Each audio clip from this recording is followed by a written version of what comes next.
పక్కోడిని చూసి ఏడవడమే ఈగో. మనకు లేనిది వారి వద్ద ఉందంటే సహించలేకపోవడమే ego.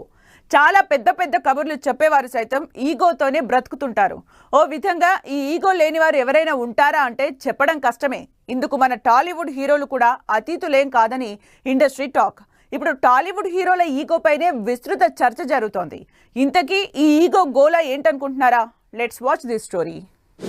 Young rebel star Prabhas వరుస విజయాలు కొందరికి కంటగింపుగా మారాయని ఇండస్ట్రీలో గుసగుసలు వినిపిస్తున్నాయి.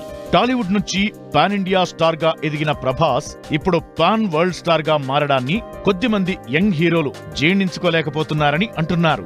ప్రభాస్ సినిమాలు, కలెక్షన్లు, ప్రభాస్ తో సినిమాలు చేయడానికి నిర్మాతలు పోటీపాటాన్ని కొందరు అస్సలు డైజెస్ట్ చేసుకోలేకపోతున్నారని ఇటీవల విస్తృత ప్రచారం జరుగుతోంది.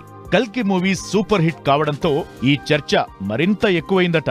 హిట్, ఫ్లాప్ అన్న తేడా లేకుండా ప్రభాస్ జర్నీ సూపర్ ఫాస్ట్ గా సాగిపోతుండడం, నాన్ స్టాప్ సినిమాలు చేస్తుండడంతో కొందరు స్టార్ హీరోలు తెగ ఫీల్ అవుతున్నారంటున్నారు.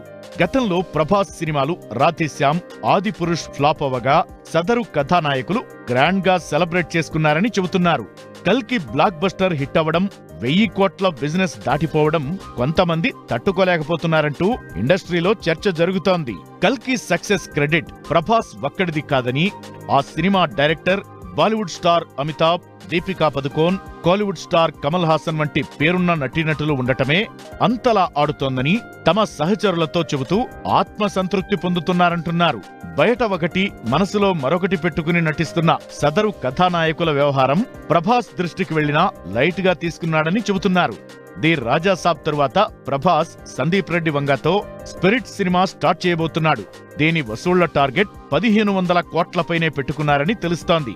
మొత్తానికి ప్రభాస్ కలెక్షన్ల రికార్డ్ టాలీవుడ్ ను ఊపేస్తుండగా అంత సక్సెస్ సాధించలేకపోయామని కొద్దిమంది ఈగోకు పోతుండడం చర్చనీయాంశంగా మారింది.